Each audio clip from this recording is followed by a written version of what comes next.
Hi, everybody. Welcome, welcome, welcome. Welcome to the third Exoversary. We are here. Welcome. Can you hear us okay? Let us know. We always need to ask that first. You never know. Audio is the worst part of streaming, in my opinion. You can. Yay! Awesome. Welcome, everybody. We have a lot of questions. You all have been asking questions in the Finji Discord. So we have a lot of questions to get through. I have my own couple of questions for the team, who I absolutely love hanging out with and talking to.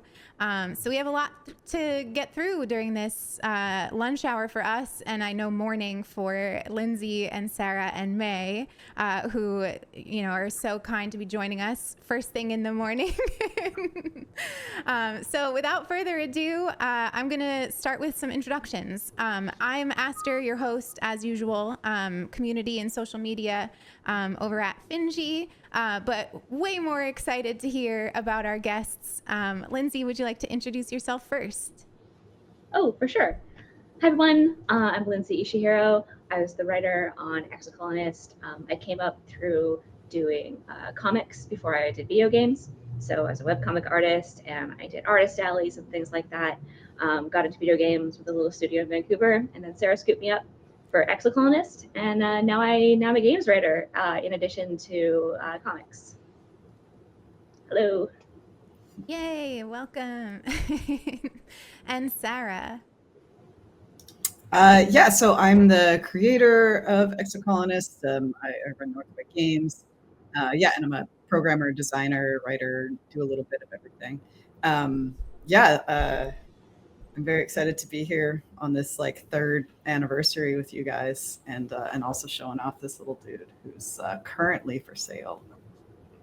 I was just saying before we, Sarah's much louder than Lindsay. I can fix that. Thank you for telling us, chat.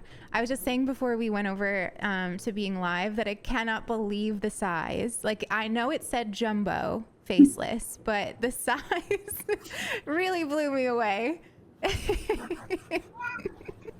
Incredible. So we also have one other person joining us who I know some of you already noticed in the chat. But if we head on over to this screen, we have the wonderful artist, May, joining us without a microphone today. So May is going to be chatting with us in chat. BKO May, and with the little VIP is where you'll find them. But May was the one of the lead artists for Exocolonist. I know, Lindsay, you also did some art for the game, right? I did, yeah. I did the creature design. And May is going to be doing doodles, and well, honestly, this is way more than a doodle already in the chat and on the screen. But May is also going to be taking requests. So throughout the stream today, if you want to type in some ideas for things that you'd like to see May draw, May is just going to pick, like which ones scream out to them that they're interested in. And then they also might just kind of draw some things that they want to draw. So please feel free to anytime today put in the chat something that you'd like to see on the screen while we talk. But I know I'm not alone in being super excited to see May's art while we all talk. I think it's going to be very distracting in a very good way. The other distracting thing that we're going to have going on during today is we're going to be giving away 4 of these jumbo faceless plushies. Those are limited to US only, unfortunately, because of shipping costs. But if you would like to enter, only when a giveaway is live will you do !enter. And when I make a giveaway live, I will tell you. So I promise you will not miss out. You'll have 5 minutes to enter for each one. And I will make lots of noise about it. So don't worry, you won't miss it. And we are actually going to be doing another giveaway for the plushie in the Discord for folks that aren't able to catch this live. Some of you were talking about how you had to be at school and stuff. And I was like, oh, we need to do an extra one. So we'll do one in the Discord as well. But yeah, without any more nonsense from me, why don't we get into the chats for today? I'm so excited to be here. I can't believe it's been 3 years already, which I know probably is even more alarming for you for you all on the call. So it's been 3 years. I'd love to know, especially since we have so many of the community joining us here today, what is one of your favorite things about the community that has surrounded I Was a Teenage Exocolonist and brings new life to the game. Honestly, every single day we get new players for I Was a Teenage Exocolonist. Either one of you could go. Lindsay, you should definitely, because you're actually on the Discord all the time. Yeah, I am a fandom person. I like got my start as a creative person through fandom. And so one of the greatest compliments that I ever could have gotten on Exocolonist was that there was going to be a fandom for it. So seeing everyone's fan art and fanfic and headcanons and meta posts and flailing and merchandise, I love it.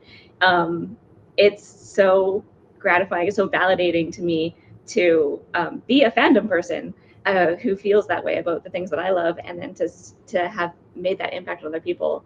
One thing I really like about the Exocolonist fandom is like a fandom can have a mood that is totally different than the mood of the thing they like. I mean, absolutely, a lot of happy children's fandoms can get really interesting. But what I love about the Exocolonist fandom is like so much. Everyone who I've met exemplifies the good the things that I love about Exocolonist. Like they're so optimistic and cooperative and curious and friendly and helpful.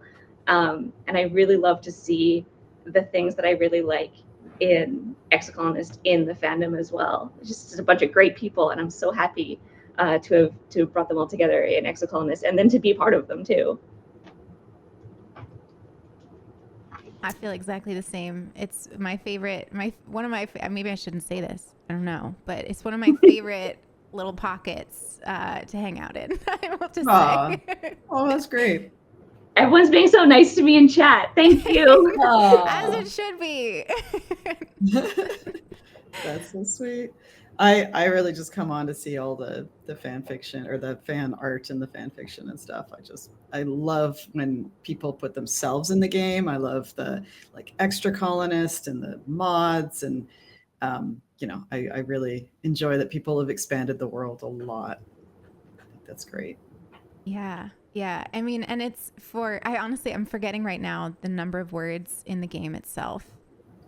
Lindsay, you probably remember. 600,000, yeah. 600,000, yeah. It's more than Lord of the Rings, small amount. And yeah. But to the way that even going from such a rich story already and how it's expanded to be even more of that in the community's hands has been amazing. And so I'm not surprised that both of you, responded saying basically that you love the fan work, because I know that you love the fan work.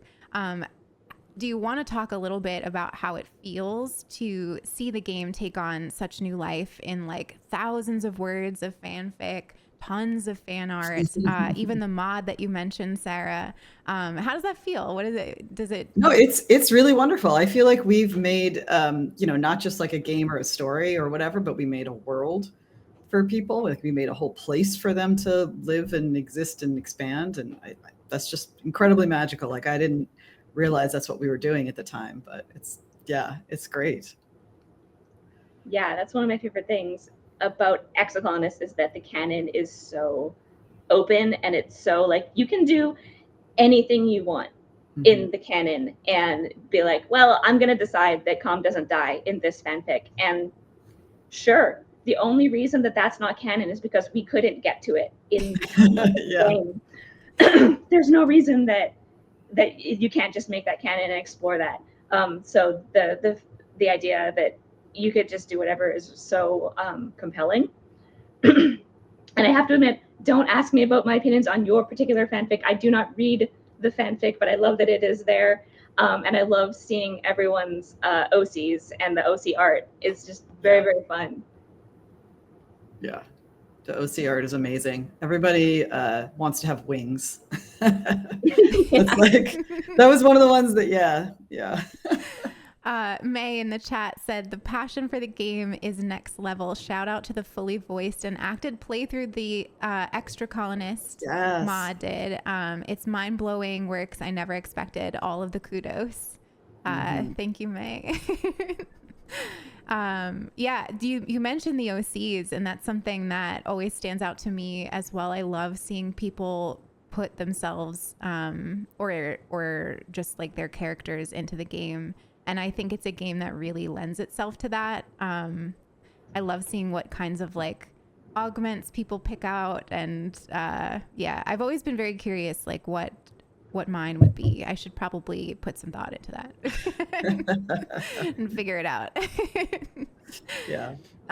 So, you know, let's talk about the faceless in the room. One of the reasons that we're hanging out today on Twitch is to celebrate the pre-order release of the actually jumbo faceless plushie. Absolutely amazing. Oh man. Yeah. And friends. I call it faceless and friends because these two, because they're all buddies. You know, it's not. They're not necessarily getting eaten when they're up here. There's just where you have to hang out when you want to ride on the faceless. They're just hanging out, yeah. Just hanging out up there. Totally normal, totally fine. Not gonna be a problem. Don't think about it. Yeah, exactly. Yeah. Not a problem. Sarah, do you want to talk a little bit about the process of making faceless into a plushie, or just honestly, I don't know that you've had the opportunity to talk about making the plushies in general. Oh, they're all so fun. Yeah. Yeah, definitely. These guys make ship. They do like a Kickstarter campaign thing, right? Where you have 1 month, or I think 3 weeks this time, to back them. But the thing that I really love about them is their designers are great, and they just cover it all. They just take your photos, whatever you want to send them. I sent them like Lindsay's art from the game, and like the little chibi version that sometimes shows on the map. It's very rare, but they definitely took a lot of inspiration from that. And I was like, I don't know what you guys are going to do, but somehow turn this into a plushie. And they just did it. They're amazing designers. And then there's a little back and forth where they'll show you pictures of what you're going to get, and you kind of go like, well, I don't know, the spots aren't really right, or the stuff on the back here was just like a weird little hump and we expanded it out. But this one in particular was just like perfect off the bat. Like I feel like they really captured the faceless's, I don't know, cuteness. Like I don't even know how you really take such a like stompy, horrible, it's an eldritch horror with like this vagina dentata kind of thing, right? It's like, it's gross. And they made it so cute, just like immediately. As soon as I saw it, I was like, nah, you guys nailed this one. It's perfect. But then these little guys, I somehow convinced them that we were going to have accessories for the faceless, and that they would be these small dis and sim. And the first version of them was just like kind of not cute in the slightest bit.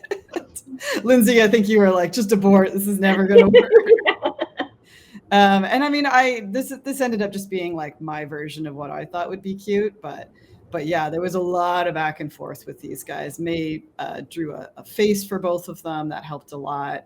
And then, we decided like where the seams would be, and that they wouldn't have seams for their feet to make them more like little starfish people. And that, that was just like, I think we did like 4 iterations of them trying to get them right.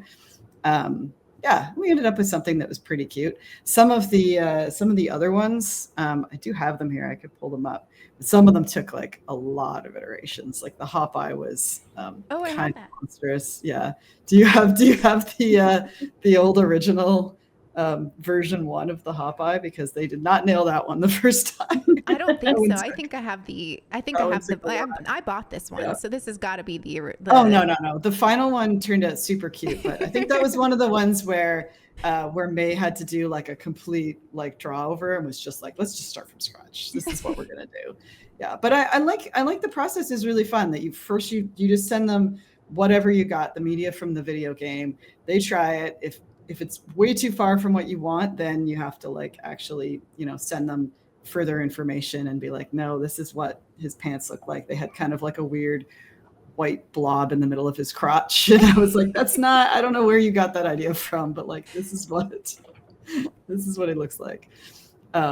Yeah. And you eventually work around to getting it right. And then they mail you the first one. This is the prototype. Obviously they haven't produced any other ones yet. This was just handmade one-off prototype, but yeah, then they'll eventually get made. So yeah, because it's this Kickstarter thing where you do all the pre-orders, and we have to get to 200, which we've gotten already after like 2 days. We got to our minimum orders. But after you do that, then you're good to go, and they will definitely make them at the end of the 3-week campaign. But yeah, it does mean that there's not going to be a store. We're not going to sell them later. So they're just a one-off. They're going to make however many we order in the next 3 weeks. So yeah, very rare and beautiful thing. But I love these guys. I love the process of the whole thing and designing them. I think characters are definitely harder than the monsters somehow. It's just, they have to be like exactly right. You recognize them right away. They're like, that's not, that guy's too happy. You can't be dis. So yeah. Yeah, I could imagine that. The character, I have a pile. I think the only character one that I have is this one. But yeah, I love, they come out so good. Yeah. So it's cool to hear that it's like the result of a lot of back and forth. I figured it had to be that, and that a lot went into making them become as cute as they are. But it's cool to hear about, especially to hear about the fact that other members of the team were also involved. Like, I didn't know. Oh yeah, everyone is involved. Yeah, Lindsay was giving lots of tips on, because this is their baby. I love it. That's amazing. I love the faceless. Your son. My day job is that I do merchandise design for Dual Wield Studio. And so we have the Among Us license. So I often make little creatures for Among Us as well. So yeah, me getting my little hands in every element of video games. Amazing. I love it. Well, we should do our first giveaway with all of that said. So we're going to give away one of these jumbo faceless. I'm going to start it right now. It is reminder that it is US only. All you have to do is hit !enter, and you have 5 minutes. So that should be hopefully enough time for folks to enter. I will try to remember within the next 5 minutes to remind you, but the bot should also remind you a couple of times. So keep an eye on the chat. Wow. Awesome. Good luck, everybody. Good luck. So yeah, let's go on to, I have a couple of other questions before we get into the fan questions that we have lots of from the Discord. And I think that this is one that actually the fans have been asking, but I just decided to ask myself. I know that everybody wants to know what is next for the team. What might be next for the I Was a Teenage Exocolonist universe, what you're working on right now, how they can support you, which I think is the biggest thing that people want to know. So what is everybody up to? If you can say, it is okay if you can't, and honestly expected. But basically, we all want to know, like, how do we support you in what you're working on now? Because what you made was so brilliant and awesome. I'm just going to start. I can't actually talk about what I'm working on now, but I am working on another project. It's not Exocolonist, but I'll be making tons of noise when I do announce it, and it'll be the next Northway Games game. But Lindsay's got stuff to talk about. Yeah, I have stuff I can talk about. So I am working with another local studio here called Silver String Media, and we're a little local game studio. We've put out a game called Glitch Hikers in the past. Some people may have played, and we've just announced our new game coming up, which is called Green Hearth Necromancer, and it's a different kind of game than Exocolonist. It's sort of like a semi-idle gardening game, You play a necromancer who is using your necromancy to raise your garden while exploring this like apartment complex that your grandmother left you after she died. It's like I said, it's a different kind of game than Exocolonist, but I think that it resonates with a lot of the same themes of like community and grief and growing up. So if you're a fan of semi-idle games, you can check that one out on Steam. You can give it a wish list. It's an indie game. Small studio wish lists really help us. Again, that is Green Hearth Necromancer. And then in personal news, during the time that I was working on Exocolonist, I was also working on a original graphic novel called Mother Lover. And Mother Lover is a game. Mother Lover is a book about two moms who are neighbors and they fall in love. And I just actually had a book right next to it. I didn't realize I did, but it's out. It's published. It came out through Iron Circus Comics in May. And it's so pretty, and I'm so happy. It started as a webcomic, and it's a whole real book that you can like get in regular normal bookstores now, and also on the Iron Circus Comics website. So if you liked my art and my writing, it's all in here. So yeah, you can pick up my first book, which still does not like, it's still surreal to say that. So yeah, you can grab that. I feel like I should have prepared confetti for that. Yeah. It's gorgeous. So oh my God. The it cover, is so beautiful. the colors. The story, it's really well written and beautiful. Like it's Thank you. A whole package of, it's very good. Yeah, I followed it along like as you were releasing it online, and I don't know, it's always just like a nice warm hug every time. Thank you. Absolutely amazing. Well, that's exciting. We have lots of things to support now and in the future. Very excited to keep up with all of those. They posted in chat what they're up to. May did. Oh, I have some art and character designs to be seen in Wonderbelly's new roguelike deck builder, Arcane Eats.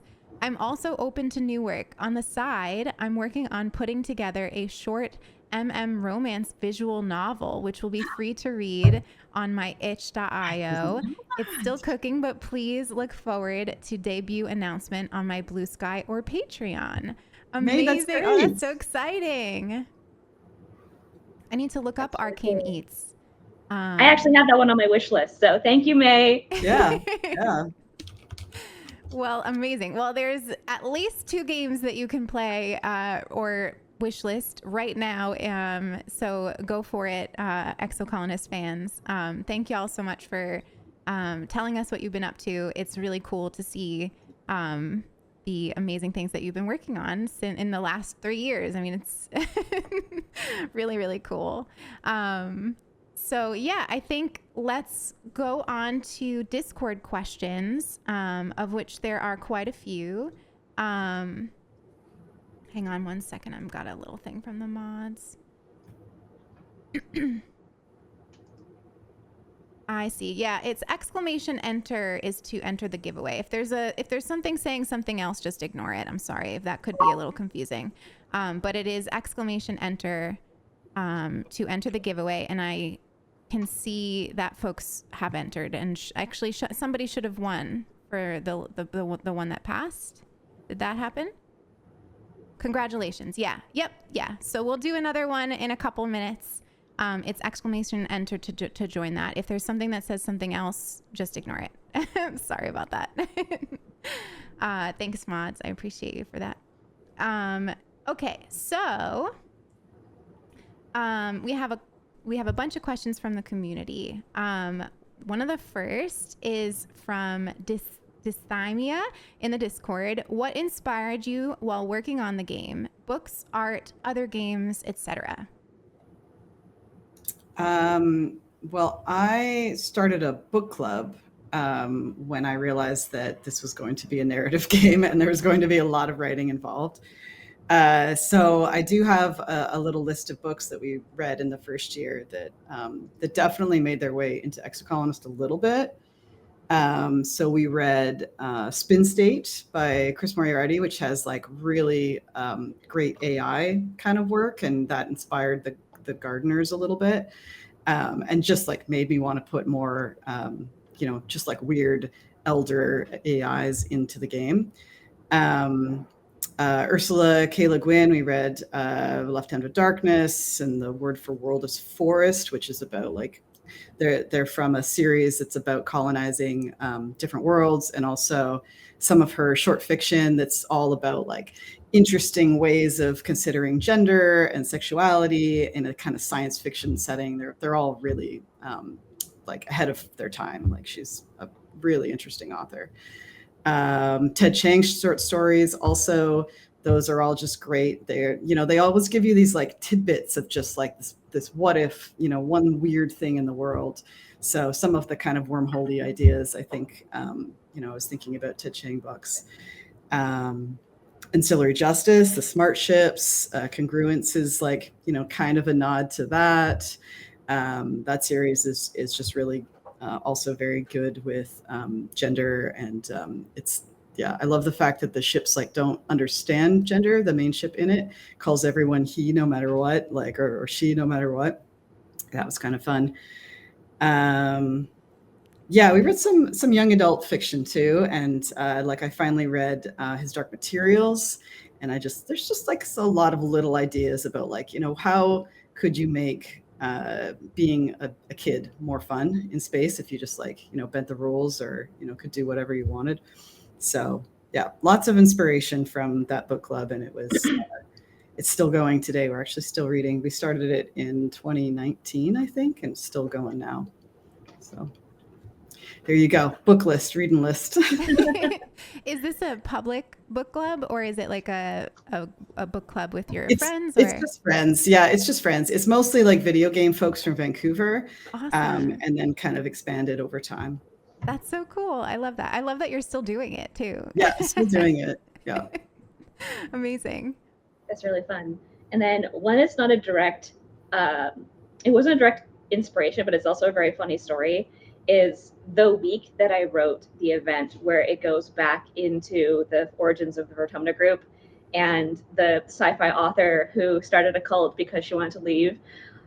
That week, I started reading Parable of the Sower by Octavia E. Butler. Yes. And that is the main plot line of Parable of the Sower, is this like woman who is like, wow, the world sucks and I'd like to leave. I'm going to bring a bunch of people to my like cult of personality and we're going to leave and we're going to start over again. That was the week I started reading Parable of the Sower, and it like very, very narrowly, the origins of the Vertumna group predate my reading Parable of the Sower. Yeah. So yeah, very close. Yeah, very close. You get to say that you had a twinning moment with Octavia Butler. Like that's actually amazing. Yeah. That's perfect. I love it. Were there any other inspirations for you, Lindsay? I read a lot of fanfic. So if there's any particular fanfic turns or phrase in there, they are absolutely also in the story. How many times does someone pad across the floor in socked feet? Oh, probably only once, because I kept myself to a minimum. But the other thing that I remember thinking back on when I was reading or writing was the Biting the Sun series by Tanith Lee, which is a story about this colony that has eradicated aging and illness, and you can just make yourself a new body. It's very transhumanist, and so it's the question of you're a child and then you become a Jang, which is basically your young adult phase. And during this phase of your life, you're expected to churn through a bunch of bodies and just like experience all life has to offer, and you just can like be literally whatever you want. And then the main character, their thing is that they'd like to move on from being a Jang, and the society is like, no, you can't do that. You still have to be a Jang. And she's like, well, I don't want to do that, and so she leaves and she gets like outcast into the desert or something. So I was thinking about the different society and like how transhumanism would affect the structure of society and how we think about teenagehood. When I was writing a lot of the different the ways that the colony and the way that they organize themselves would affect things like the family structure, how we raise children, how we mourn the dead, how we make food and how we share it, things like that. So just like expanding my mind of being like, if you change fundamental things about who we are and how we do things, you change society as well. Awesome. I saw somebody in the chat say that they want a list of all of these recommendations. I can compile that for us after the stream for sure. We can have a little syllabus pinned in the Exocolonist chat in the Discord. And maybe we can keep adding to it. There's no giveaway running right now. I'll be loud about it when we start another one. It will be soon. It will be soon. And the art on the screen is May in the chat. By the way, I see people commenting on the art.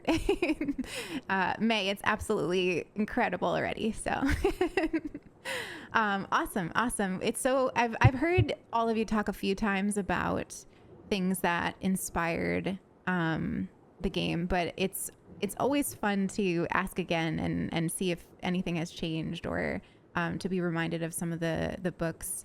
I think this is my first time hearing that you had an actual book club, Sarah. So that's really cool. Yeah, I love it. Awesome. So Skyfer in the Discord has a fun one. They want to know who would win at Laser Fable, Vase or Nami? Well, yeah, I think definitely Nomi would win. Definitely, because it's a thinking game. Laser Fable, it's not just reflexes. You have to like have strategy, and I think Nomi's really got the higher level gamer kind of strategy brain. I was gonna say Laser Fable also was the name of a friend's game. It's like just kind of a little insert in there, but it was a puzzle game where you like move mirrors around to move lasers, right? So it's one of those. So I was kind of imagining like that, but played on a field where you're running around to move the lasers. And I don't know, I don't know. What is the game even? Lindsay, you probably know better than me.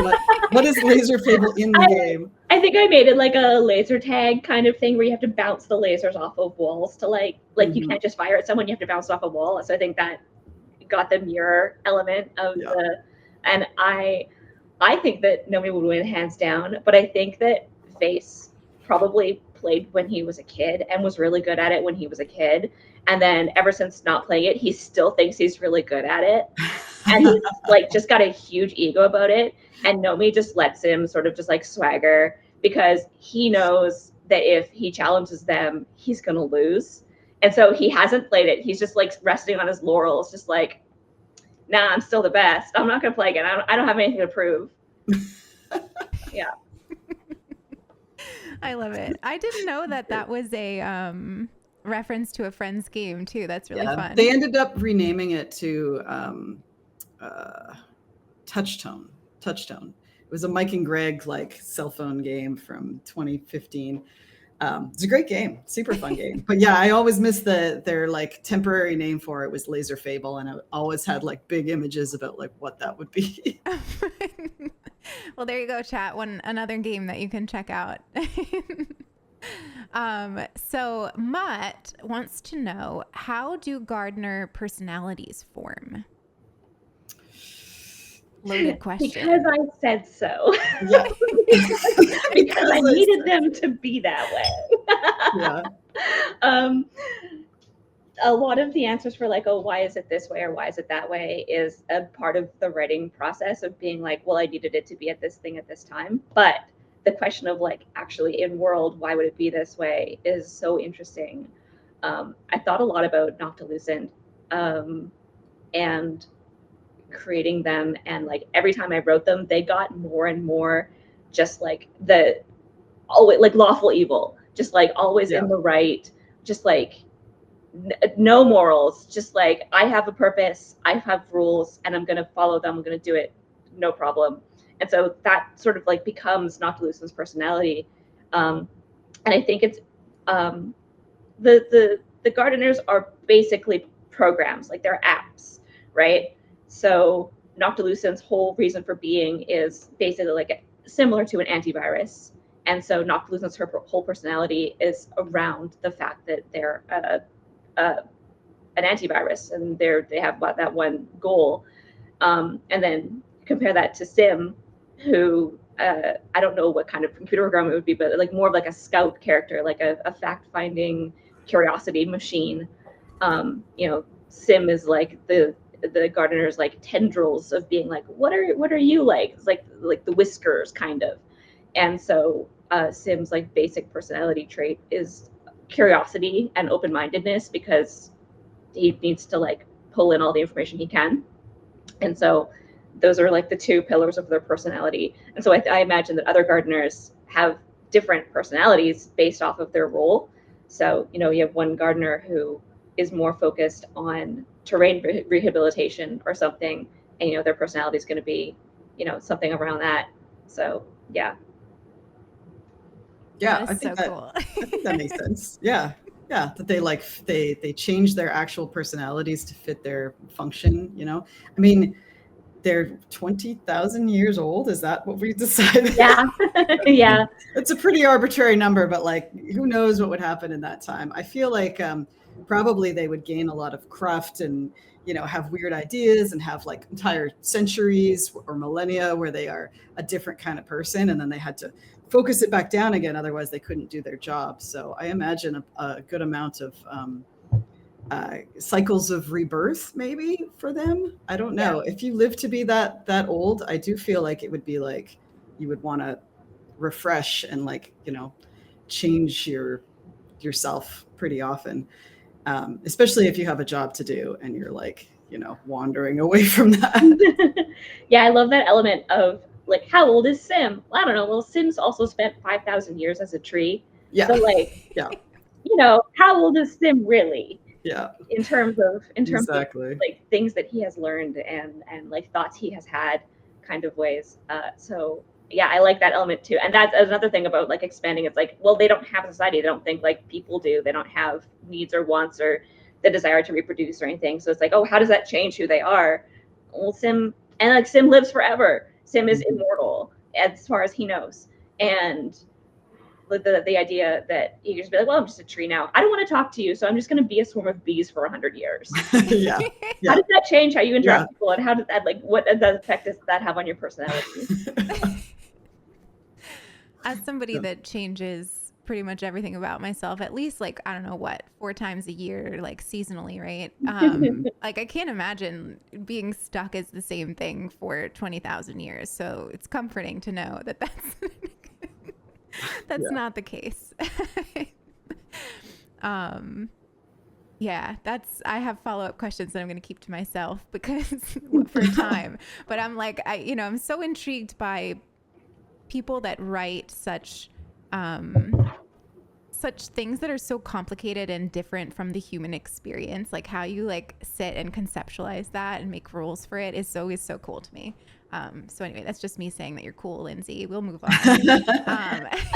The thing was, it was Sarah giving me a massive amount of space to experiment and play. Like there was a pandemic on, I was not leaving the house. And so Sarah would just be like, yeah, go ahead. I would just like write into like a random corner and then just throw a question at her in Discord and be like, hey, I think we should, talk about this. And she's like, yep, great, cool, I'll edit it. And it goes in the game. So, which is not the way writing for video games usually works. So a lot of kudos to Sarah as a creative director for like giving a writer the space to do that.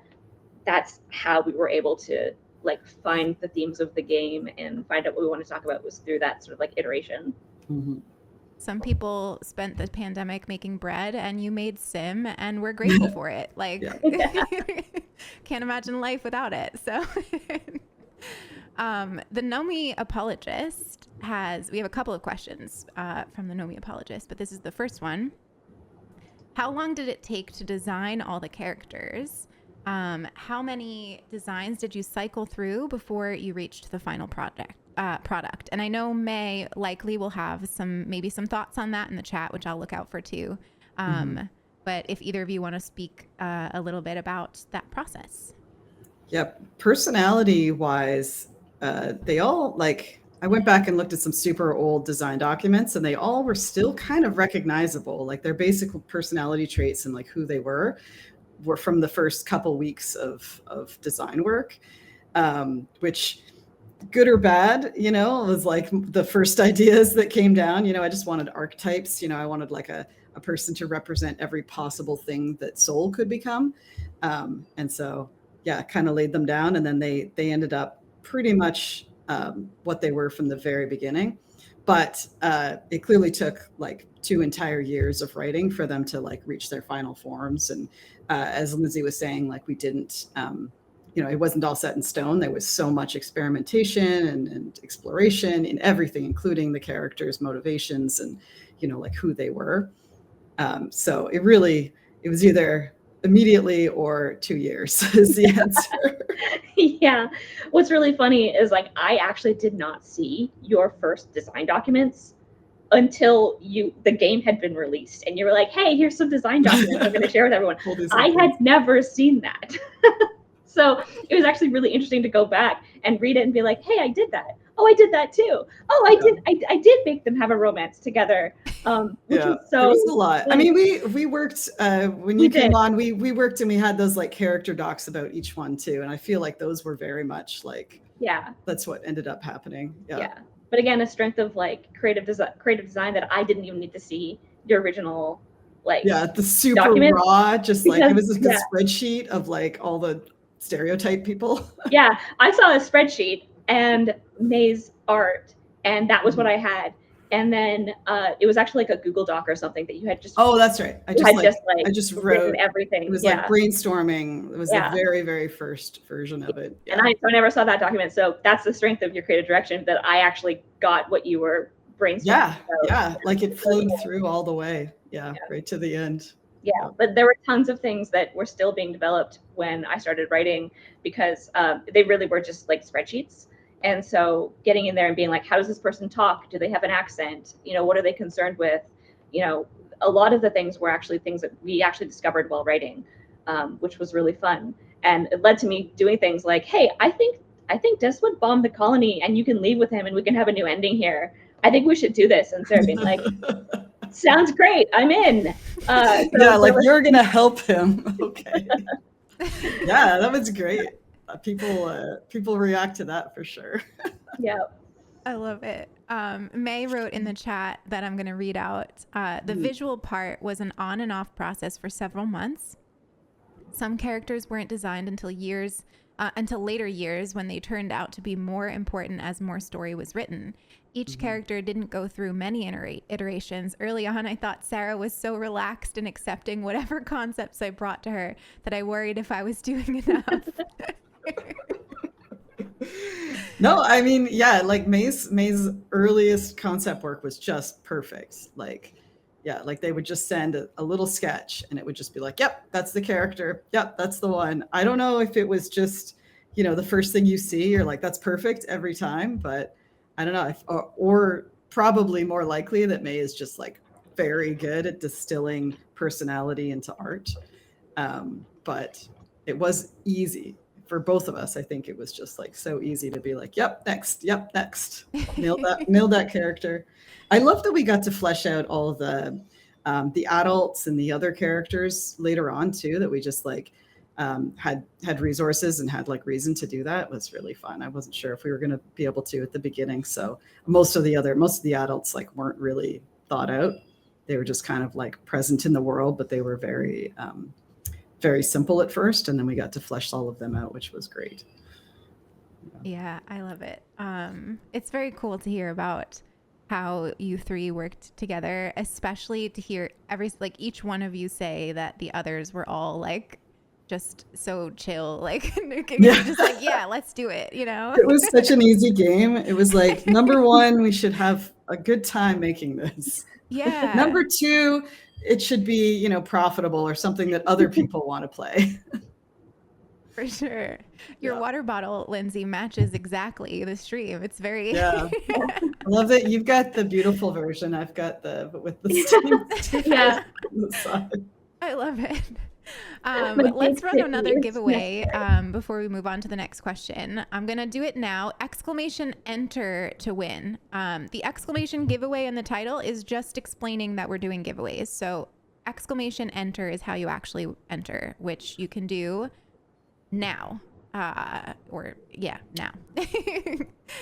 It'll be open for 5 minutes. The bot will remind you a couple of times. I will also try to remind you. Good luck, everybody. Good luck. Okay. May, this I'm trying to figure out who exactly that is, but I think we're celebrating the anniversary with this art piece. I know we took some requests from chat, but I lost track of which one we decided to go for. So I'm excited to see how this one progresses, but it's looking awesome. So the next question is from Nina. What are your headcanons for some of the adults' genetic augments, like Soul's parents, for example, if you have any? Wow. Do we have any? Do they have augments? I trend towards no, because they were born on Earth. And I think that the technology to do really good augments is, I think, something that they developed and worked on after leaving Earth. I think I thought that was part of the stolen gene tech that they were in trouble for. Yeah. I think they might have played around, because I think gene editing is a thing that was happening on Earth. And I know that Tonan's ears are slightly pointed, similar to Tammy's. So I think they did a little bit of gene editing to see what was possible. And then when they were in space and they had 10 years to focus on figuring out this gene tech and deciding how to use it, that was when they kind of went full hog on the when they went whole hog on the gene editing. Mm-hmm. Yeah, I think that's right. That sounds right to me. Is Utopia the first augmented child? I don't know if. I think that she would be, because she was born on Earth. She was a year and a half when they left. So I think you're right. They would have been doing a little bit of gene editing, and went with something very physical for Utopia, something that was very obvious, and not something sort of out there lack of shame. Yeah. Amazing. We'll open up to questions in here, in the actual Twitch chat towards the end. Right now, we're asking questions that were asked in advance in our Discord. I have a command here for joining that. If you're not already in the Discord, I definitely recommend joining. But we'll open up at the end if we have time to additional questions from chat. But right now we're reading some that came through over the last couple of weeks. So Endy asked, is there a hard limit on what an augment can or cannot do, or the consequences they should have? The consequence thing, I feel like we just kind of put that in Dis has no fear, but actually it somehow comes with a crippling social anxiety. I feel like that was just an accident. They didn't mean for him to be like that, but it kind of the two things came together. He's brave outside. He can doesn't care about heights or whatever, but he does care about other stuff. And but yeah, I feel like they weren't supposed to have downsides. They're all supposed to just be free and good things. And if they do have downsides, it's just because it was funny or narratively good to do. Yeah, they were definitely doing some frontier gene tech that's oh, you shouldn't have done that. I think that's one of the fun things about writing Exocolonist is that there was a lot of permission to on the surface be this is good and fine. We love it. It's a utopia. And then write in some things that were deeply disturbing. And when anyone's when anyone about the game is well, they didn't consider that it was actually really bad. I'm no, you have to read deeper. The body horror is in the game. Yes. It is on purpose. When people are I don't think that the event where you're talking about how oh, we got rid of all the races and now we just all live together in happiness. I want the player to be that doesn't sound very good. Yeah. Because I want them now in this life to be like, that doesn't sound very good. Yeah, like this is absolutely a story about realizing that your parents don't know what they're talking about all Yeah. the time, right? That they'll lie to you or they'll lie to themselves all the time. And that you're, everything that you think is normal and just like regular in the world that's actually just like your small family's point of view, and maybe they're wrong, or maybe you should just like expand your point of view and see other stuff. Like that's like the entire point of growing up in this world is realizing even the narrator will lie to you. Yeah, that was a really fun element, because it really and that when the fandom is all like, does anyone think that this is actually bad? And everyone being like, yes, welcome, come talk to us about how bad this is. It's like, yay, critical fans. Everything is supposed to be, not necessarily entirely bad, because you understand people's point of view, right? Like your parents do a lot of things that they think is for the greater good, but it's not all. It doesn't mean that that's what you should believe also. The encouraging to be like, what do you think about this? Like, do you think this is good? Was one of the really fun things. And that's the thing I really like about sci-fi in general. Totally. Same. Gives you this like wild out there idea and then asks you how you feel about it. And it's a training ground for how you feel about things in real life. That's one of the elements of sci-fi I really love. And so being able to do that in Exocolonist is one of my favorite things. Yeah, for sure. I also don't think there should be a hard limit on augments. I think the only limit is that they said one per child. That was the only rule. But you could, wings is obvious. Like you could do that. Yeah. We had wings as an idea, I think. So there was a limit because we literally couldn't in the game have a character have wings, because it would have been too hard to deal with the fact that Soul has wings. Yeah, exactly. Yeah, I was always worried that about Socks having wings, and that like, now you have this like dragon that can fly, and that's going to change everything. But we just kind of went like, Socks doesn't really. Socks isn't as big a part of the later game as maybe they would have been.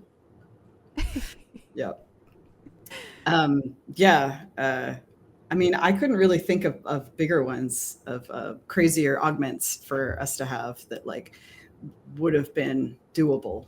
Like having Soulfly would obviously just be so many problems. I kind of wanted to do wings, but have them be like flightless wings, so you can kind of glide occasionally, but mostly it's just like they're for show. When you try to fly, it just hurts. And that they were one of those like ones that the augments that didn't work out, the like broken ones. I'm imagining Saul getting around like a turkey now.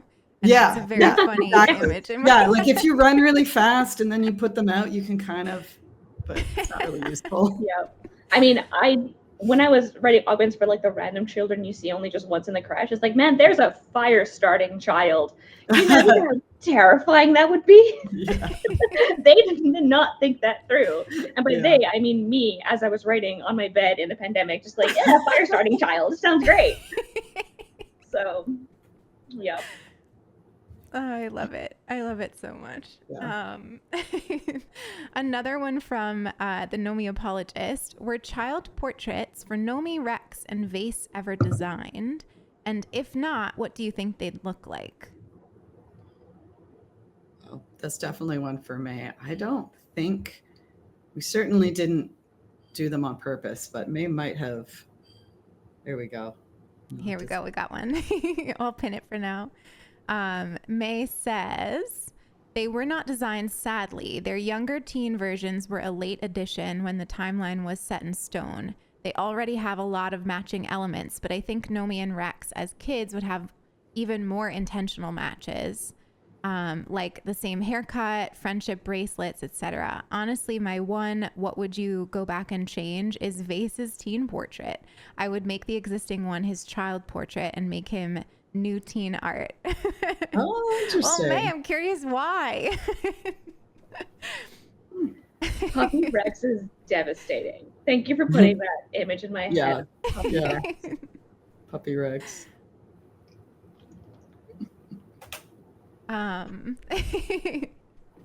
Amazing. Do either of you have any ideas of like what you would want them to look like as kids, or I love that the today. idea that they would match, that Nomi and Yeah. Rex would be like matching little friendship bracelets or matching whatever, that they would have the same kind of clothes. And probably, I'm guessing that Nomi would be a little less wild and that the two of them would be kind of more together.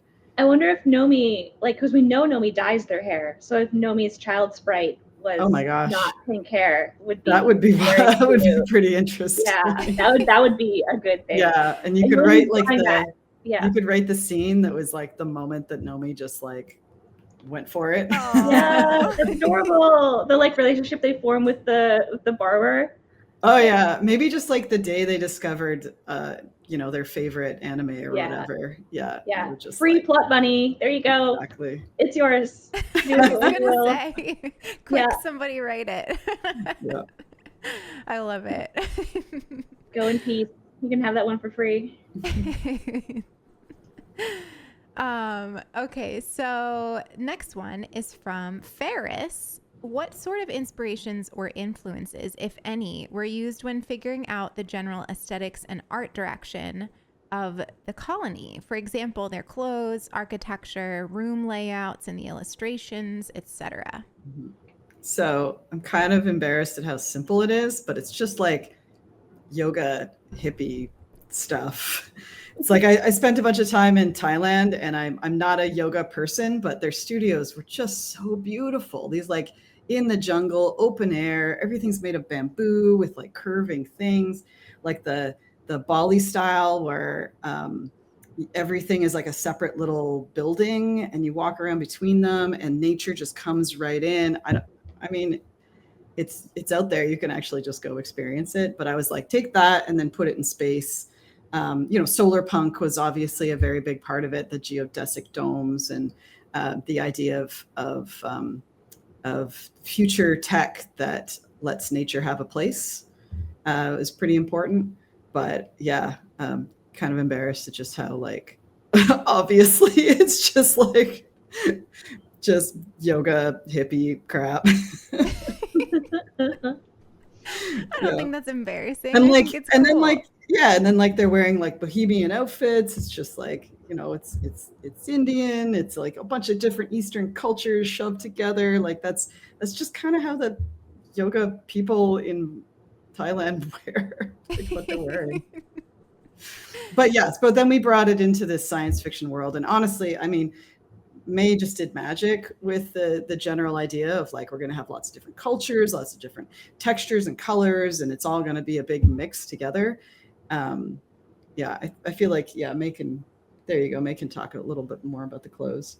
Yeah, so May said, I can speak a little to the clothes. At first, it was balancing the sort of stereotypical sci-fi look with the vibe of Sarah's concept art and the knowledge that the planet is capital H hot.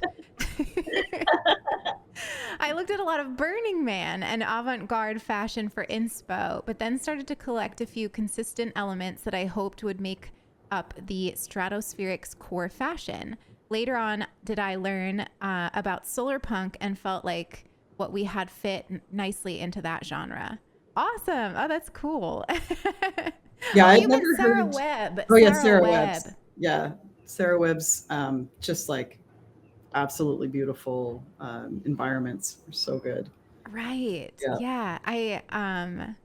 I personally, because I wasn't around when Exocolonist was released, I only just recently learned that Sarah Webb was involved because I follow Sarah Webb for like comics, and there was an Exocolonist post, and I was like, oh my God. And I didn't like, hadn't clicked for me before.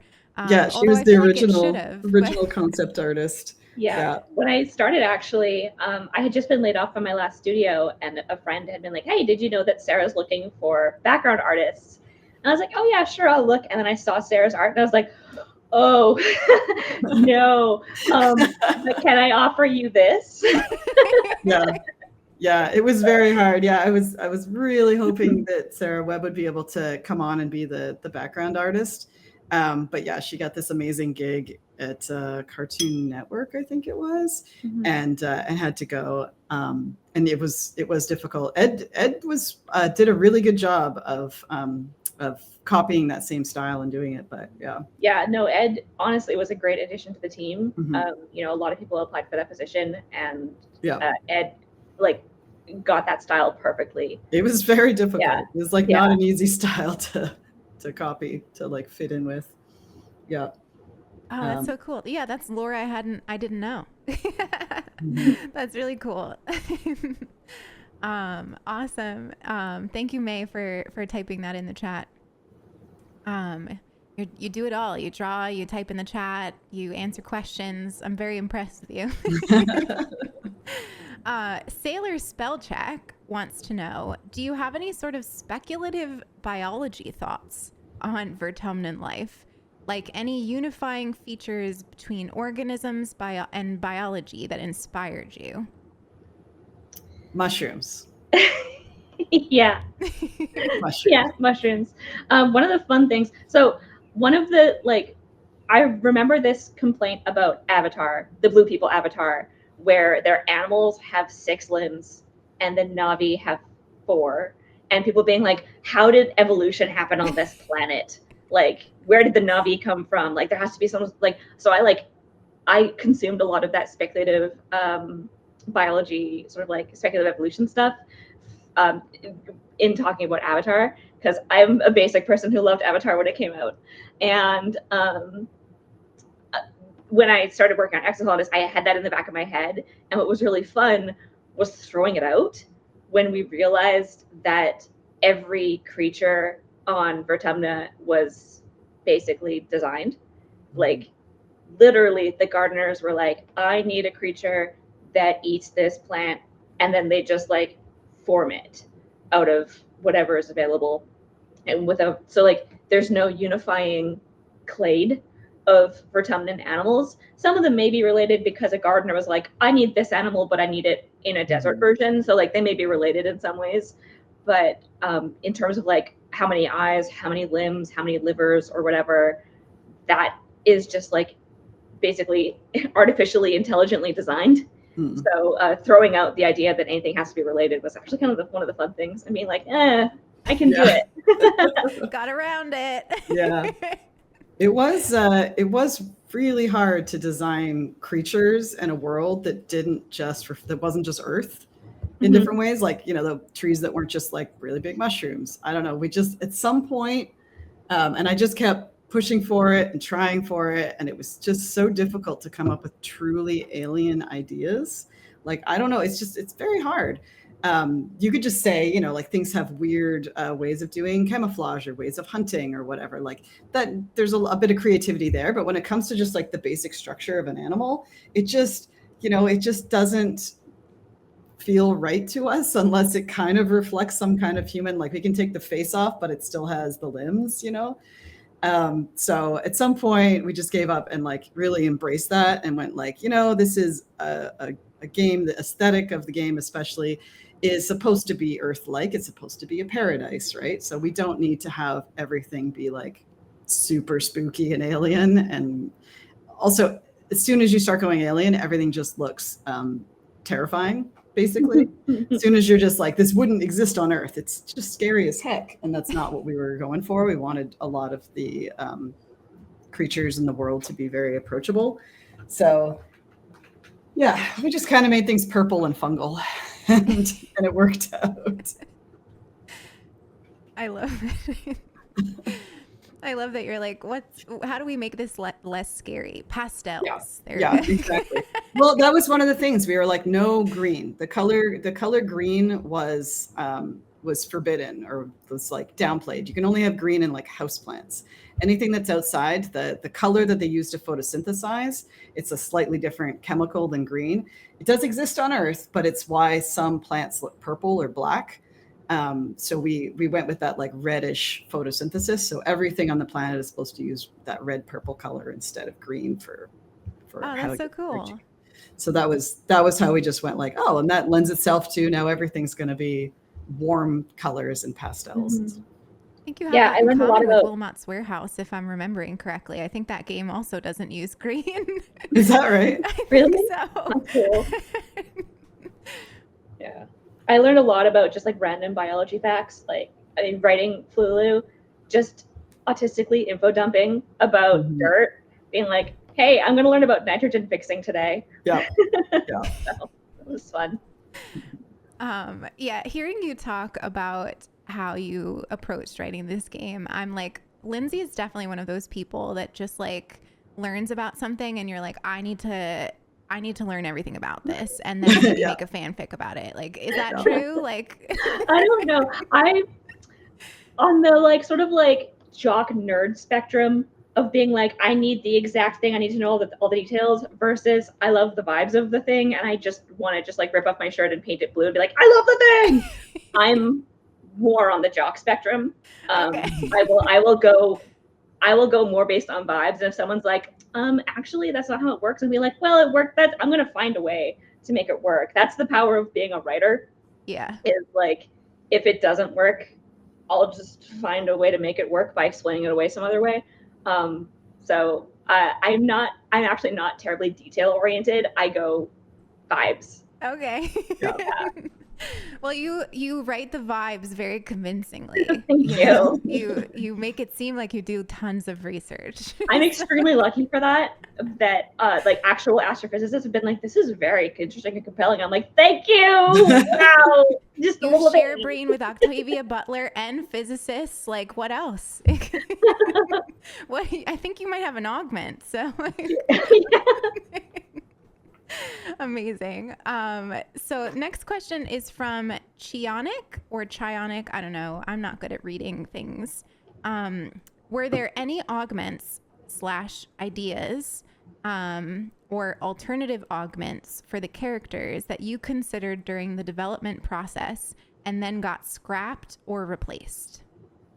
Yeah, we mentioned wings, right? Which just like narratively was a terrible idea because it would help Sol get out of too many problems. I wanted cat ears. That was like the first augment, basically. I guess that's the augment I would want for some reason. I don't even know what it would get you. It was just like better hearing or something. But I just wanted to see the cute cat ears. But then we had the limitation of we just didn't want to do a custom art for all the augmentations for Sol. So that one didn't make it, but there were like 3 others. I just can't remember what they were now. Literally, they're in the code till the very end. They might still actually be there in the text, but commented out for the alternative augments you could get. It was like, if we were ever going to do like a DLC or something, we would add in these extra augments at the beginning. But yeah, the ones that we took out and said, these are for later, which we never actually did the later. They were all the ones that were just going to be such a pain to write and fit into the plot. And there's just so many events where it's like, oh, but what if Sol has this augment? So kind of understandable that those ones got cut. Yeah, I don't remember what the other 3 were. I could probably go check. I don't remember any of them. Yeah, well, we never actually wrote them. They were just kind of there as like ghosts and kept considering them. Yeah, Hazy Seer mentioned that the cat ears are in Rex's file. I think it's like an option that's like commented out, and it's like, if you have animal features, you can be like, hey, same cat. Yeah. I love it. This baby Rex is literally the cutest thing ever, by the way. I can't stop. So cute. Let's do another giveaway because we're soon going to be entering into the portion of the stream where we take questions from chat. And that'll be hard to do with a bunch of enters in the chat. So let's do a giveaway now. I'm going to start it. !enter to join. Just remember it is US only. And that'll do. It's going now. 5 minutes. Awesome. So another question from the Nomi apologist who asks really great questions. So we included a bunch. Any other antagonists / villains you looked to for inspiration when writing, designing Noctilucent and Lum? Noctilucent, I was thinking about Agent Smith from The Matrix. You know that scene where he talks about like the stench of humans and how I feel like I'm infected by it just by smelling you people. I really got that kind of like he really is more of an algorithm than the others, and he just like He's got the planet all the way he likes it. Everything's in its place. And the humans are just like this mold growing all over things. And he's just, it's like, I literally have ants right now, like back here. And they've just infested this room and they're all over the place. And I feel like he feels about, or they feel about, I don't remember the gender it feels about. I don't remember how we gendered Noctilucent. They feel about humans the way that I feel about these ants here. Yeah. Like just absolute disgust. Yeah, that's absolutely. I was actually trying to rack my brain, trying to think of like other influences, and I don't know, maybe like sort of like a GLaDOS kind of just like amoral, just like says things that are very funny because they're so like, oh, people don't normally say that. People don't normally go that hard. So yeah. Awesome. Lum was a little weirder because he changed a bit during when we actually figured out the plot. Like we were saying earlier, the characters kind of came together and like felt like them. We were just fleshing out what they were the whole time. But the plot was hard. Like we spent a lot of time in the weeds trying to figure out like what events would happen and like what would be the like main things that always happen no matter what. And so we ended up making Lum like much more fascist and much more evil because it just kind of served the plot and like fit the story. Yeah. So Lum did change quite a bit over time. I mean, we were writing it in 2020, so you can imagine that there were some political figures that we were basing Lum off of in 2020. Yeah. So that was definitely a thing that was happening, and that's interesting. I'm glad you talked about the way the story changed because like when I was brought on, we had really rough sketches of like we get to 20, and then the game is over and things happen. Yeah. And, like there's a cataclysm of some sort. Yes. We didn't have anything about the gardeners. The gardeners went under a different name. Yeah. We weren't sure entirely if the gardeners were an AI or if they were a native species, like a sentient native species that we were going to come displacing. Displacing. We had no idea of what the big cataclysm was going to be. And so that actually developed. When I started writing, the first things that I wrote were just the hard events. Just the very first one that I wrote was you take a doll to Cal and Cal has feelings about Tammy making him dolls. Like that was the very, very first event that I wrote. So we definitely like just did a bunch of like character, like literary fiction. Like we dealt with the characters a lot and figured out who the characters were, which was really, really good. I really enjoy that way of writing because we had such a good grasp of who the characters were. And then when we put them in a situation, capital S, we could be like, how would these people react in a situation? Because we already kind of knew who they were. Yeah, exactly. Yeah, I really like that way of doing it. And then you just kind of like watch it like you're watching a film or whatever. You're like, you put these characters together. Are they going to fight? Are they going to work together? Are they going to, how are they going to solve this problem? And you can kind of see it all happening because you know the characters so well. Yeah, I think that's the way George R. R. Martin writes, I've been told. That he just has a really good grasp of those characters and then he just like puts them in situations and that's why his books are so long. God, maybe like why Exocolonist is so long. Yeah. I mean, it was genuinely hard to be like, all right, we got to like, at some point the plots need to converge and like the world needs to end at age 20. We have to figure out what's going on here. Yeah. An important part was like figuring out like, oh, this is the famine year. Oh, this is the puberty year. Oh, this is the fascism year. And being like, oh, okay, now we have these like the milestones or whatever. Which is wild when you look back. Like I'm working on other games now. The amount of like freedom and stuff that we didn't know as we were writing, it's like terrifying. Yeah, definitely. That was, I think, the most stressful times for me were just like, how do we end this? And like, what do we do? Yeah. Luckily, we worked together really well. Just like a happy coincidence that when I came on, you like clicked with me and were able to like trust me to take on a lot I of feel like things. our brains just merged. Yeah. I don't know. It's pretty crazy. Like I do not remember what parts either of us wrote or thought about or did. It's like it felt very Yeah. yeah. I think hours wise we were both just like on it for an entire year, maybe Yeah. just on the writing. Yeah. For sure. Just doing I think it was to the I think it was Lindsay has an 18 months for augment me. theory. 18 months. Yeah. 18 Yeah. months. Yeah. You keep saying I have an augment. It's just neurodivergence. It's just hyperfixation on something, and then the space to do it. So yeah, no, how are you?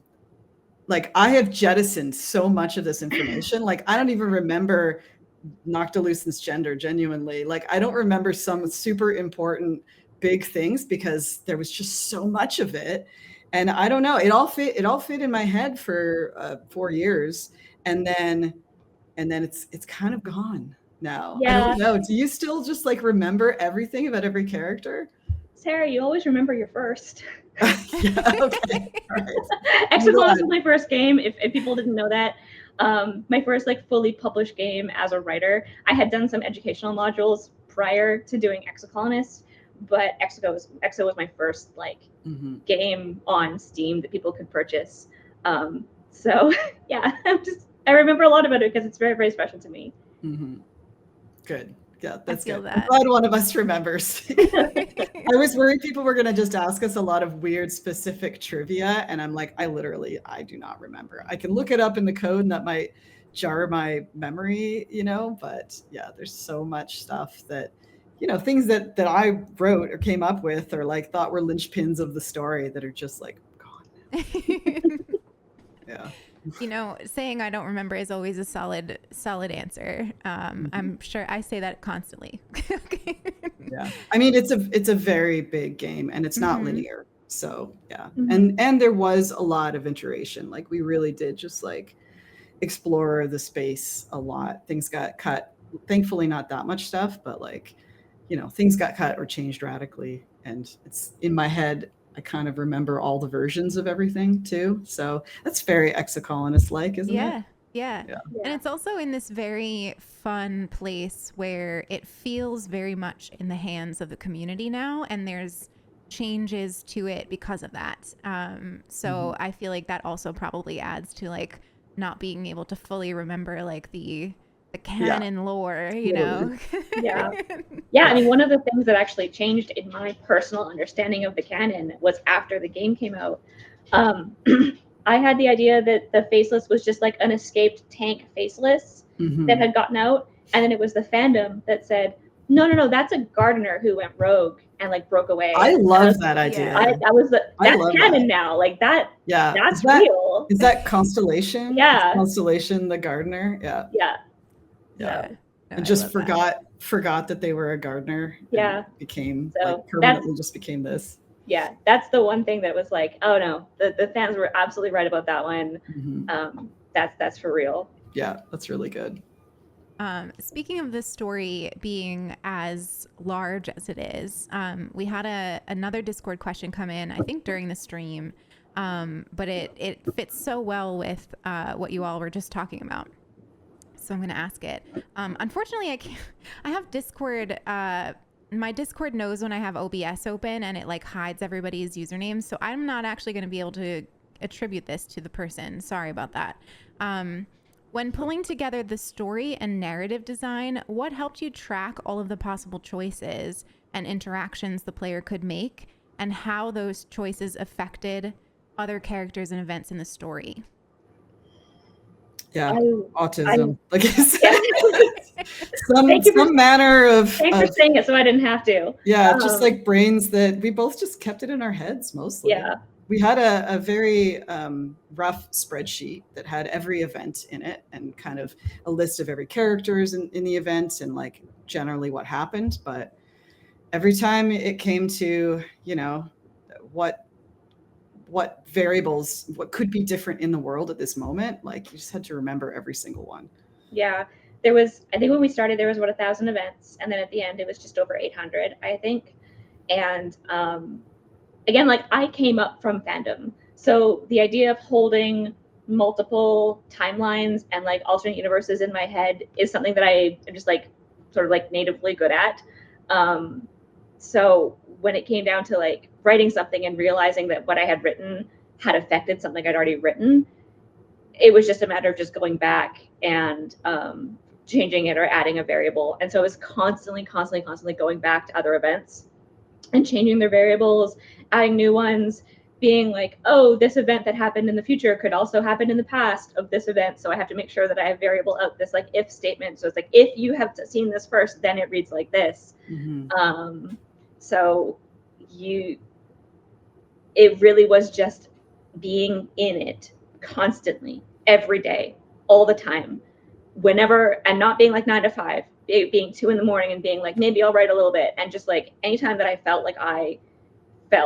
like into writing Exocolonist, I could, which was just definitely a part of the time that it was. And that made doing beta testing really terrible. And I'm sorry, a veritable army of beta testers that had to deal with all of the ways that I missed, because like I caught a lot of things. But when you catch something, you make more problems as well. So and there was a big step of taking, so like I would kind of block stuff out, and then you would do the writing, and then I would like put it in the game, put the graphics in, put the character changes. And during that step, there was a certain amount of like, oh, we forgot this, or whatever, and like clean up. But despite that, like we missed so much. There was so many things. The beta testers really had a lot of work. I'm trying to remember how many we had that Jira thing where people could report a bug from in the game, and it was like thousands of bugs reported that were just tiny things, just like a typo, just like, oh, this character should be dead right now. So common. Wow. Oh yeah, someone posting that Tangent cheating on you with Mars is actually a bug. Because you used to not be able to Tangent. Oh god, the relationship stuff. Like the end of her arc, and so there was not a chance that you could have been dating Tangent in Glow, whatever, 17 or 18 or whatever. And so I didn't write an if statement that was like, if you are dating Tangent, she does not go with Mars. It was just like, if you are not dating Mars, Tangent will join her, and they'll go off together. And so the game just read, oh, you're not dating Mars, and it wasn't like, you're dating Tangent. And so there were just so much, and especially the stuff between Rex and Mars, and the stuff between like Face and Anemone. Oh my god, there's just so many cases you have to remember. Not just whether they're together, not just whether you're together, but whether they're together, if they broke up, in what way they broke up. Like, oh my god. And this was all just kept in your brilliant minds on a spreadsheet. Actually amazing. One of the hardest events to write, there were 2 really hard events to write in terms of like being able to enter it in multiple world states and then being able to leave it in multiple world states and having to like write the point where they converged and then diverged again. One is when Rex approaches you and is like, I think you're hot. I think we should, take this to the next level or whatever. I think we should be sexy friends. You can enter that having kissed him, having dated someone else, having not kissed him, having done like all of these things, and then whether or not he is also dating Mars at the time, or whether you know about him and Nomi being really close. And so there's so many different world states you could enter that in. And so I had to if statement them all out, like if this, then show this text instead. And there's so many choices that will like turn on or off depending on what's available. It's interesting that we had to focus on those ones, because people will really remember if they had kissed Rex earlier or not. But like, they're not going to question like, you have a gun, like an equipment that is a gun on you. And then in the event, it's just like, you don't have a weapon, find a weapon. And like, no one's going to be like, but I have a gun equipped. Or, like you've got some creature following you around who could like help or should be mentioned and is never mentioned. So it's funny, the things that are like like narratively super important to get right, and the Yeah. stuff that is just like explainable away, just being like, it's a video game, it's fine. Yeah. Don't But worry like you about had to it. nail the like relationship because that's what a lot of people were playing it for at that moment. So Mhm. yeah, that was, I was writing it. It was like, you know, you've heard of that polyamory is really difficult because it's a lot of negotiations. What if polyamory, but multiple alternate universes are possible all at the same time? Yeah. Yeah. So that was really bad. And then the other event that was really difficult was the one where you go find Dis in the jungle after he's bombed the colony. And depending on when he left and under what circumstances, because he can leave the colony multiple ways, actually. Yeah. And you can like be friends with him or not. Yeah. And then that was a nightmare event. it was a nightmare. It's so wide. Literally, it's 2 funnels. It's the funnel of being like all the world states, and then it's, by the way, I'm dating Sim or not, Mhm. and then funnels all the way out into the things you can choose to do. Yeah. For like, do I return Dis to the colony? Do I become a gardener with Dis? Do I let him go do whatever stuff? So yeah, I gotta say the endings, I'm surprised that the endings weren't as like, I was expecting that like level of complexity for the stuff that you see after the game ends. But yeah, I feel like we just like did it in a smart way where it's really just an if statement thing where you have to think of all the cases, but at least it's very consistently written, and it didn't end up, you're never branching and then coming back in a conversation tree or some craziness. Yeah, you're just like, which one of these 5 things do we show the player? Now, unrelated, which one of these 5 things do we show the player? yeah. It was like, thank goodness, because those endings could have taken like months longer to write. No, I mean, that took like, I want to say like 4 or 5 days, just, and it was because it was one of the last books that I wrote, and it was literally just like, and you still had everything in your head, all the cases. Yeah, it was good. Yeah, I'm surprised those worked really well. They did. Yeah. I'm not. There's definitely some things that I'm like, oh, I wish that I had gotten that case in here or whatever. Like, I wish that I had had one route where Tangent doesn't die early, because I think that's one of the things that people are always looking for the good case where it's like, oh, but I want our marriage to work out or whatever in the long term. But on the other hand, I'm actually kind of glad that there's not, because there has to be a limit to sort of like how much you can affect other people. And I think that's one of the things about Exocolonist that is interesting, is that you have a lot of autonomy, but sometimes people are just the way they are, and there's nothing you can do to fix that. And sort of like bumping up against that anti-wish fulfillment is like, hey, man, sometimes it's just the way it is. Yeah. Which is really nice. I think I need that tattooed on my forehead. It's good. It's good to be disappointed sometimes. Yeah. It's good for your character. It's character building. Builds character. I love it. I think we should now, at this point, open questions up in the Twitch chat. So if you're here hanging out with us on Twitch and you still have any questions, you can start plopping them in there, and we will do our best to answer them. Please, Sarah and Lindsay, if I ask you a question and you're like, I don't really want to answer that, just say that, and we'll not answer it. Those are the rules.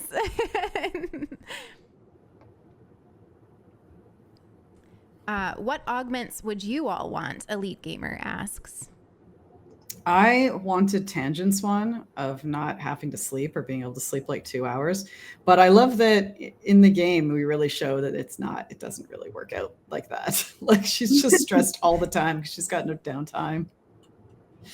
But that was when I was like writing them, I was just like, this is the one I want. Let's just be productive all the time and get Exocolonist done a year sooner. I love the lessons in the unintended consequences of the augments. I really do. Like, that is something that stuck with me so much. Because I hear you. I think I'd also want that. But then I hate sleep. I hate that. Like, I have insomnia, so sleep for me is just like staring at the ceiling, like counting, trying to meditate for like hours on end. So I'm like, if I could just be productive during that time instead, that would be great. I would love that. Yeah. What about you, Lindsay? I think I'd probably go with something physical. I have that chronic illness life, and so I'd probably want to be like, oh, I would love to like run like Utopia or something like that, like Cat Feed or something would be really fun. Yeah. Yeah. Cat feet. Awesome. Fair says, oh, this was not a question. It was just a thank you. A bit of love that was highlighted. Oh, I have those coasters. I can go get them and show them off. The coasters are so cute. Jesse, Nicole, I can answer this. Lindsay and Sarah definitely look at fan content. They said earlier in the stream that they love seeing all the fan content. It's one of their favorite things. Am I centered? Are we good? Oh yeah. I've I got love those it. too. How They're so beautiful good. these are. They're gorgeous. The light They on are that so one is beautiful. but they're so pretty. So yeah, and we love fan content. We love fan merch. Clearly, Exhibit A. Yeah. Would you ever make this wormhole journey? It's a good question, Malinx. I mean, my life's not that bad here. I gotta say, Okay. like they were fleeing like World War III basically, and like, just really bad times and personally being persecuted. And it was a much worse Earth than what I experienced. I think I would stay. I think I'd stay. Yeah.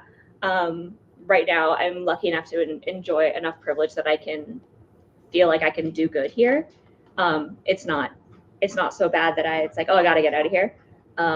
So I think that I would stay and use what I have to like continue to fight. But like when they left the world, like Sarah said, there was nothing they could do. Yeah. Right. Yeah. So, yeah, exactly. They did feel like what they were, I think they felt like what they were doing, what they could do is just like take the, the best of humanity, which they felt that they were, and like spread that somewhere else and like try to keep humanity going somewhere else, because they felt like Earth was just a lost cause, which is understandable. But yeah, is it the right thing to do? Also, I don't know. I still kind of think that the correct ending of Exocolonist is the super secret one where you just don't go. Yeah. That was actually going to be the last ending, was like, okay, cool, you finished the game. Yeah. That was it. And then I think we play tested it as like the playtesters really actually wanted you to be able to go back and start. Oh yeah. We have like a way for you to get out of it. Yeah. So you're not just stuck there. It's like, now you uninstall the game because you're stuck there. You didn't go. There's no wormhole. Yeah. This is a question that's asked all the time, and you might not be able to answer it, which is totally okay. But is there any chance of a blank plushie? Any future plushies? There is definitely chances of future plushies. There's also fan plushies now, so I don't know. Yeah. I feel like has a campaign going on right now for getting all of the characters in plushies. Mm-hmm. They're a different style than our plushies, so like when we come up with plushies, you can get both. But like Chihuahua's plushies are very, very cute. Yeah, I mean, I feel like this one is doing so well right now. Like it might end up being our best campaign. I'm not really sure. Yeah. But it reached 100% faster than any of the others. So I think Makeship is going to be on me to do more. I don't know, like what else do we could do more character plushies. I just really like the creatures so much. Should we do what's the one that we missed? The Manticore? A Manticore plush would be a cute Manticore. Yeah. Yeah. Like little fake flowers on it would be so good. I don't know. Yeah. Well, chat, I would say going into the Finji Discord and typing up your hopes for plushies would not go unread, is what we definitely would say. Yeah, tell us what you want. Tell us what you want. Keep telling us. This is from Kizzy, how did the replay skipping the parts you already did option come about? It feels so elegant to play. Was that hard to implement or similar to all the other if-then statements?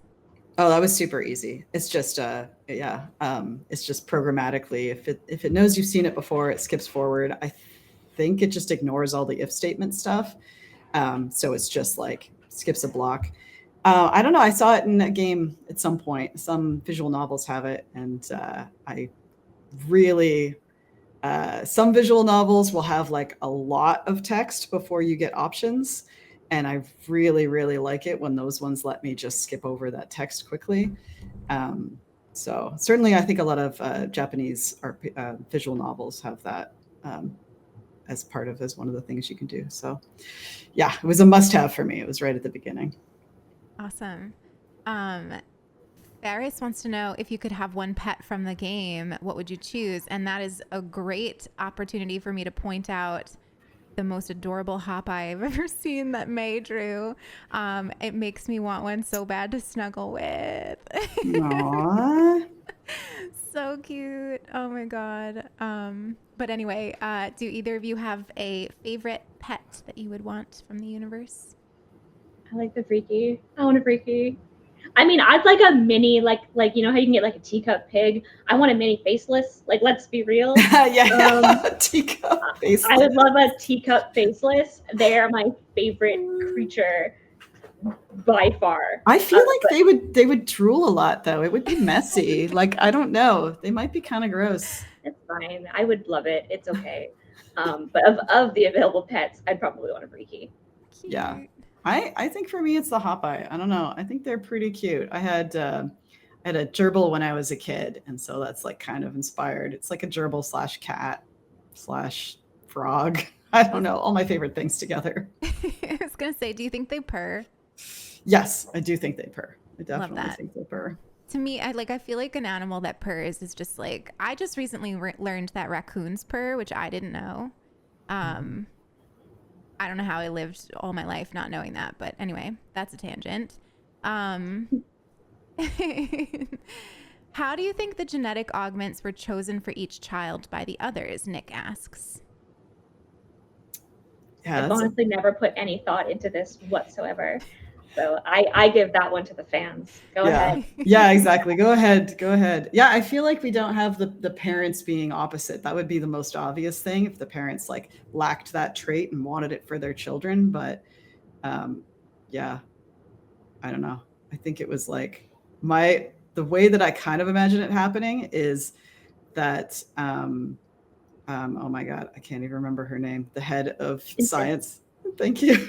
No worries. I got you. See, it's gone. That Instance would just be like, hey, I got an idea for a crazy new augment. I think I can do this. Who wants it? And then like just literally whoever wanted to have a kid would be like me. Yeah.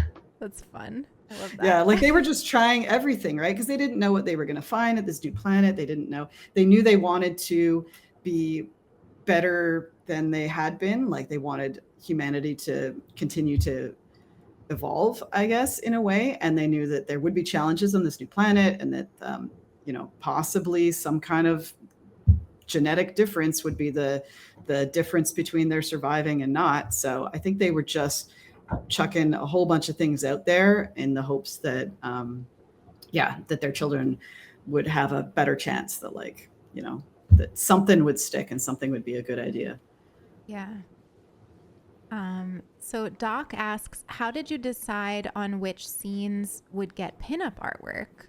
And if you could pick 3 extra moments for a pinup, which would you fit? This is definitely a May question. Because I think there were, just the other day I was looking at tiny sketches for pinups that we didn't end up doing. So there were some scenes that I guess we decided not to do. There was one for every character, that was a rule. So we had to pick like a key moment for every character, so they had something. But then after that, I think May just kind of went like this scene. And Lindsay, I think you two were just like, we need a pinup for this and this and this. Yeah. I wanted some group shots. I wanted like a group shot from when they were young, and yeah. Yeah, and then I think each character, we wanted to make sure they had at least 2 cut CGs that were just about them, but they didn't come at the same part in everyone's life. So like this has like a mid-life and a late and a romanced one. So like it wasn't the same. It was not like a visual novel where it's like you romance this person and you get a new CG. You have to like actively pursue different qualities in each character to get their CG. Yeah. We wanted it to be like a reward for having gotten very far with that character, so that you won't see it every time. But then we also needed something for earlier, just so that all the pinups wouldn't all come in like the last 2 years of the game. So those ones were kind of more random, which scenes we picked. The puberty fight one is one of my favorites. Yeah, I know that. Like, no. Yeah, in fact, you could only get it if Tammy's alive. So the first time you play the game, you're not going to have it unless you save. Oh yeah, right. The one where they're all like pummeling each other, and doing each other's nails, and it's I think that is one of my favorites too. That they want to share. I think for a CG. Yeah. Oh yeah, let's see. Oh, sorry, I'm scrolled up in the chat, so I might miss things like that. Oh my goodness. Yeah. I will throw money at you to finish that. So Please. Beautiful. Yeah. I want that on my wall. Oh, that's great. Crowdfunding May to finish this CG, so we can all have it on our walls. Extra bit of it. Oh, it's beautiful, May. Thank you so much for sharing it. I love it. Okay, let's see here. We have a bunch. We have so many questions. I hope we get. We might not get through them all, but we will do our best.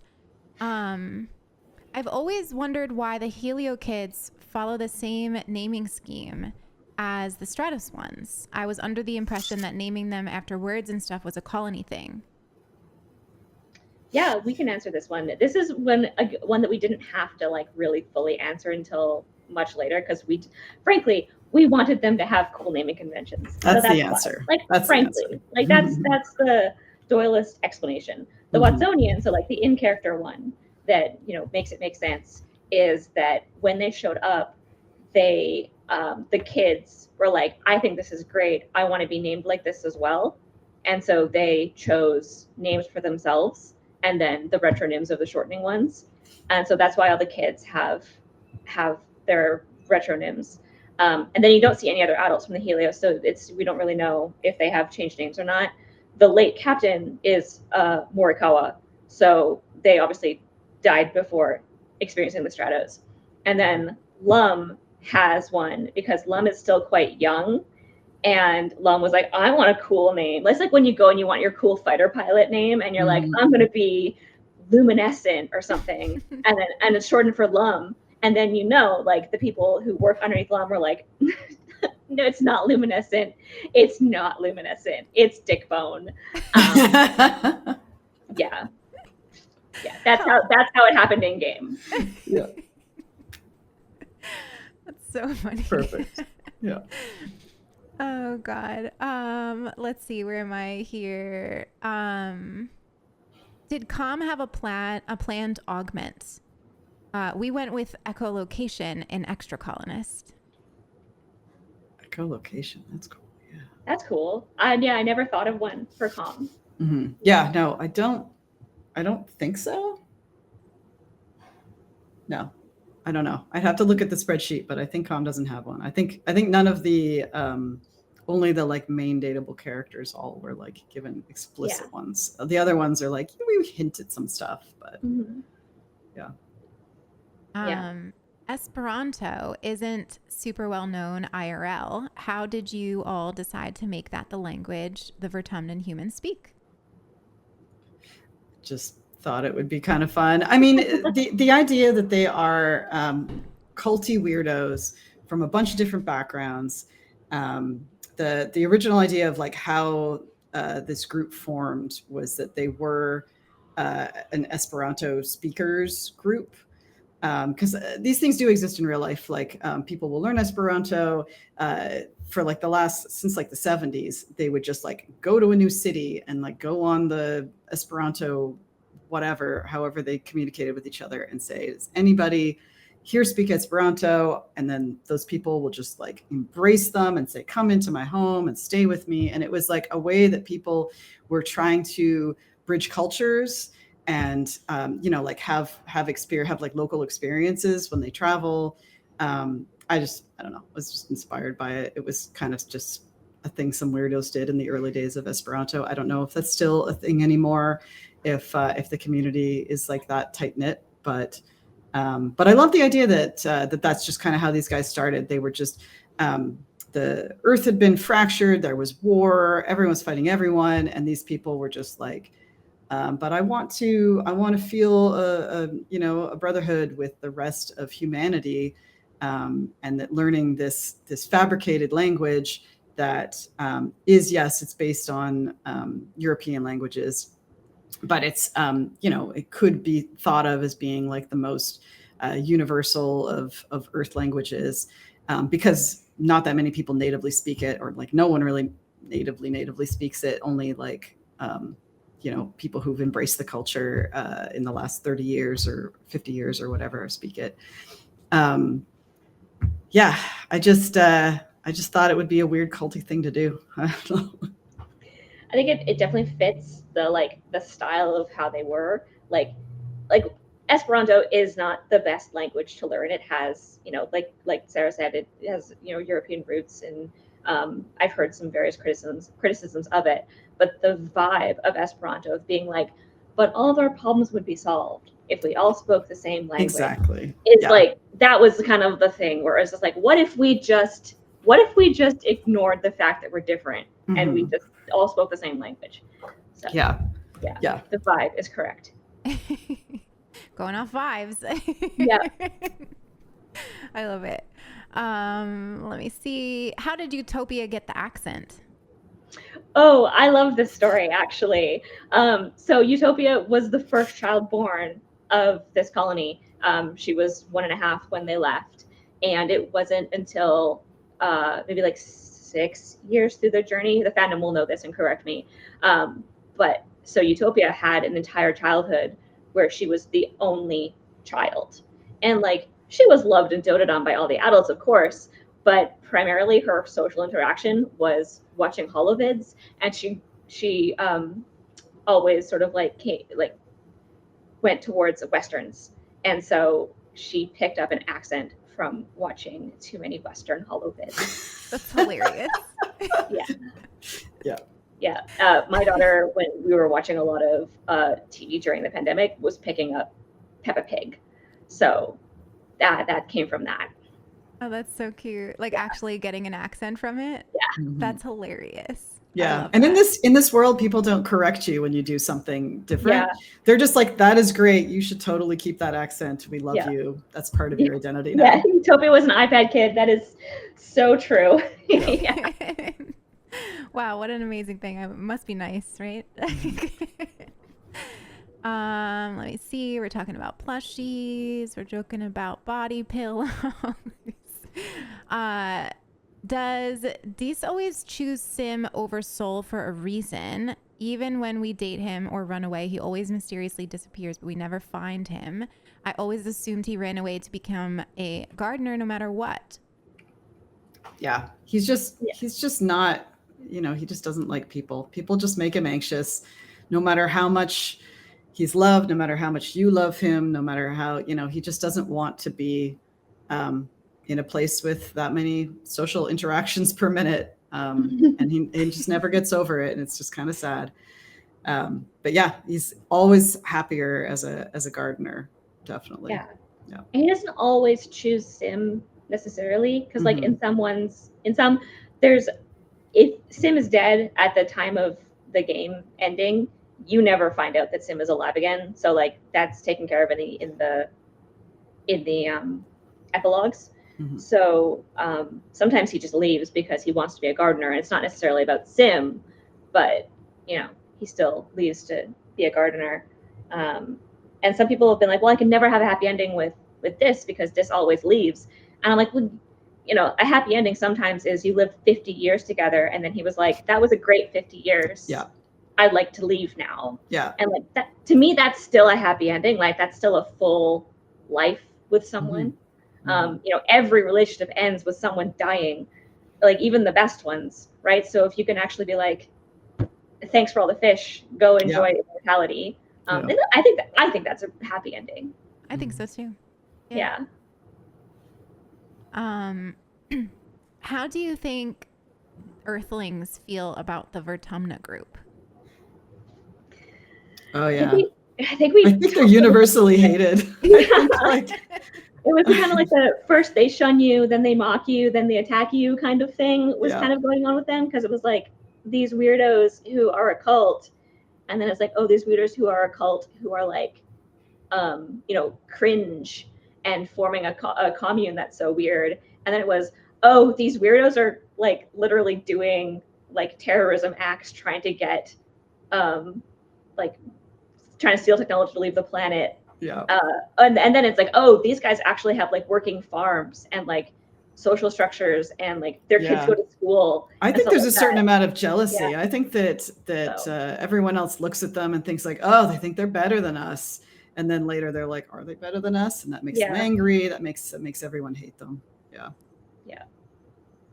Yeah, I can see, I can literally see it.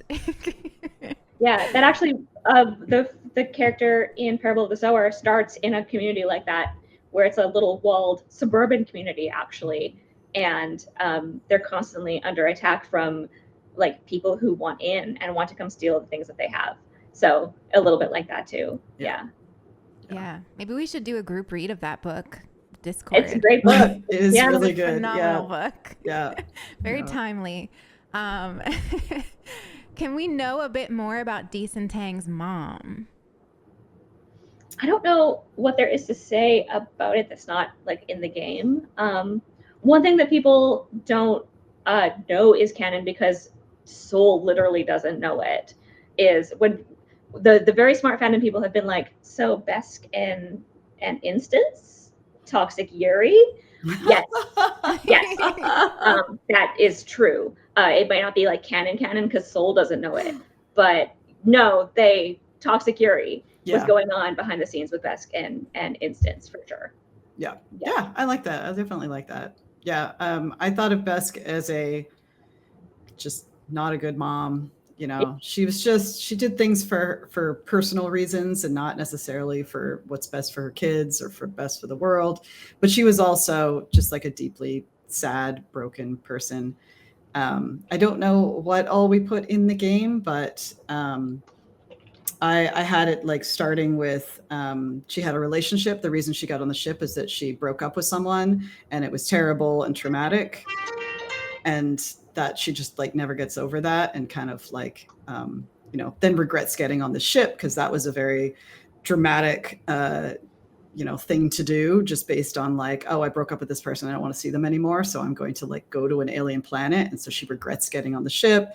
She's just miserable. Nothing she does in her life makes her happy. And that's how I imagine her. But she does things kind of selfishly and impulsively also. So, yeah. Wow. Not a great mom. Yeah.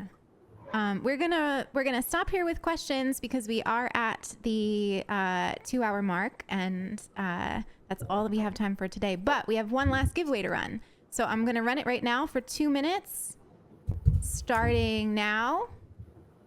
!Enter to win.